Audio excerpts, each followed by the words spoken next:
Welcome back to Piers Morgan Uncensored, live from New York City. Well, British-Iraqi rapper and pro-Palestine activist Kareem Dennis, better known as Lowkey, has been a powerful and influential pro-Palestinian voice before and during this conflict. The official version of his track Terrorist was taken off YouTube after the Hamas attacks on October the 7th, 14 years after its initial release. He's been highly critical of what he says is media bias and accused me of taking a pro-Israel slant on this show. Well, I'm joined now by Lowkey, who's at our London studio. Lowkey, thank you very, very much indeed for joining me. I appreciate it. Thank you for having me, Piers. I mean, on the issue of whether I'm pro-Israel, I don't have a horse in this race or this war. I try and be balanced. I try and have all kinds of views. I think we've had more pro-Palestinian people on this show in the last 2 weeks than any other news show in the world, and they've been getting huge audiences.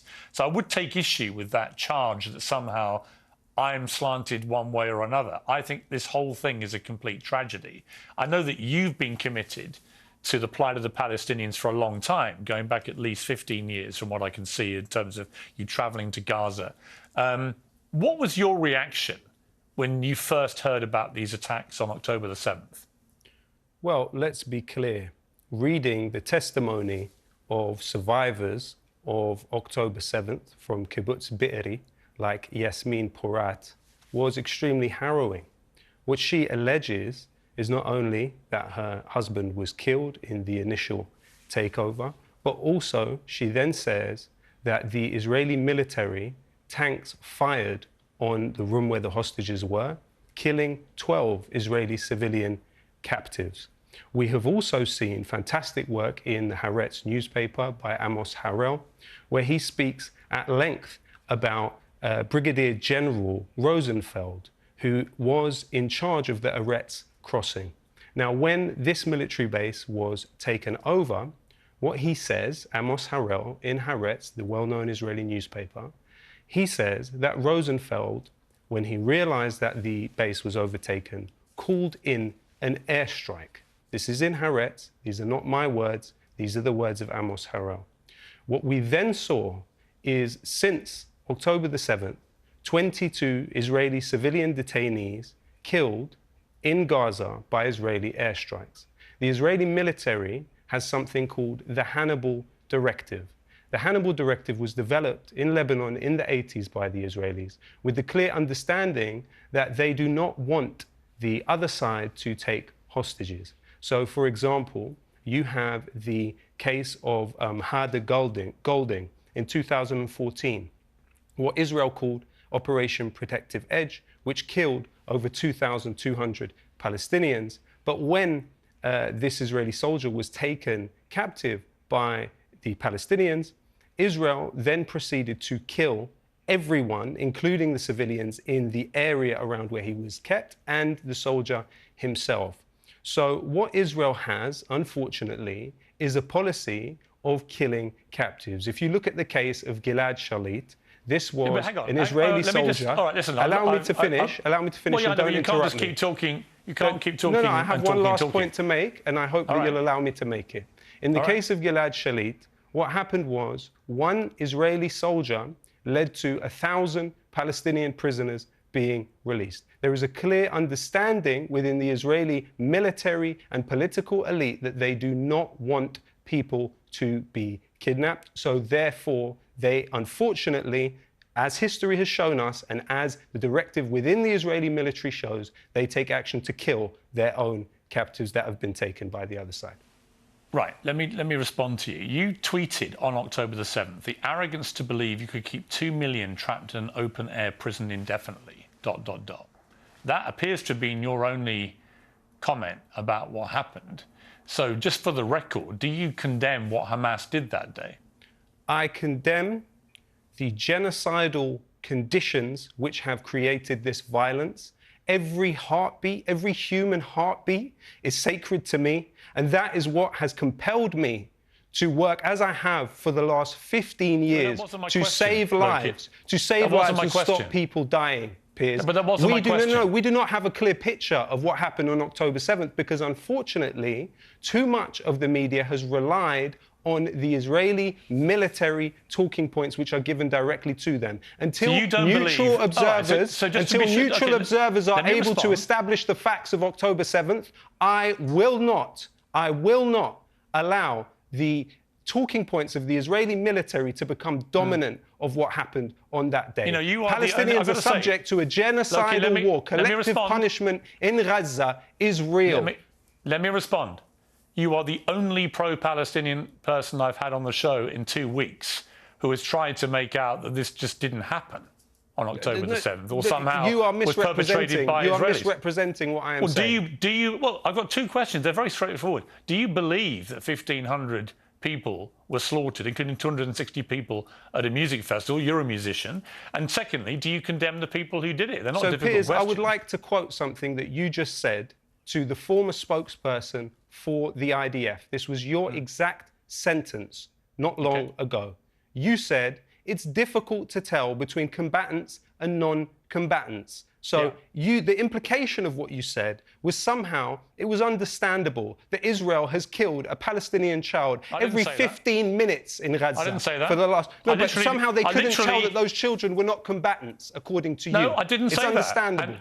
I didn't say that, and I have said that it is absolutely appalling, the number of children who are dying in Gaza. It's appalling, and it will get worse. I make no bones about that at all. And I have to say... But you have to start, surely, from a humanity point of view.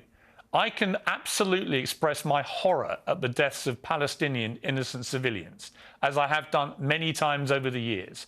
I think it's horrifying. And I think this is why I have a serious problem with the proposed ground invasion, because I think it will create unbelievably large numbers of civilian casualties, and I'm not sure that the strategy will work. But I'm just curious why you, who is... I know you care about people. I know you care passionately about the Palestinian civilians, but you're the only pro-Palestine voice I've had who's even tried to suggest that what Hamas did on October the 7th was not as bad as we think. So is that what you think? What do we think, Piers? The information is not clear. As I've said to you, all human life is sacred. Hamas haven't even tried to hide it. It's sacred. But I'm not trying to hide anything. You're trying to hide something. No, with respect, you are definitely trying to dissemble here, and I'll explain why. I've given you an opportunity to simply say whether you condemn what Hamas did, which, by the way, they have brazenly boasted about. They posted videos celebrating what they did. There is no doubt about what Hamas did. They want you to know what they did. They want me to know that. They want the world to know. They killed Jewish people in the main and in Israel with impunity. 260 people at a music festival. Babies, grandmothers. They kidnapped 200 people. God knows what's happened to them. Now, you can shake your head, but what you can't do is deny that that happened, because Hamas have admitted it brazenly and with great pride. Stated, and secondly, if they've admitted it, do you condemn what they did?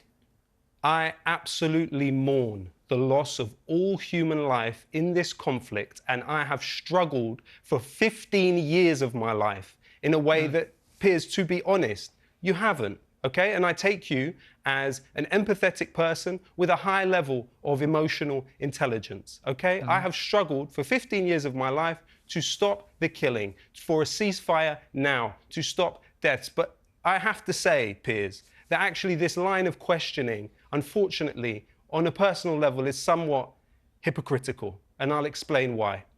On April 18th, 2022, you said the exact phrase that you feel like Nelson Mandela walking out of prison on the long road to freedom of speech. Today, there is a statue for Nelson Mandela outside Parliament. Now, Human Rights Watch, Amnesty International, Beit Salim, and even the Harvard Law School have said that Israel practices apartheid against the Palestinian people. Do you know what the ANC struggle against apartheid entailed? Are you aware that the ANC are believed to have very unfortunately, horrifically, and terribly taken the lives of children and civilians in their struggle against apartheid? So, Piers, you seem absolutely content to not only compare yourself to Nelson Mandela, who served 27 years in jail for what they described as terrorism at the time, but yet you cannot see what the vast majority of human rights organizations in the world see when they look at the Palestinians. When you look at UN Resolution 194, paragraph 11, the Palestinians have the right to return home. Almost a million of them were displaced in 1948 with the foundation of the State of Israel. And what we are now on the brink of is Palestinians, millions of them, being driven into the Sinai Desert with help of the US Delta Force, yeah, but Lowkey, with help let me of the jump British. In. Let me jump in.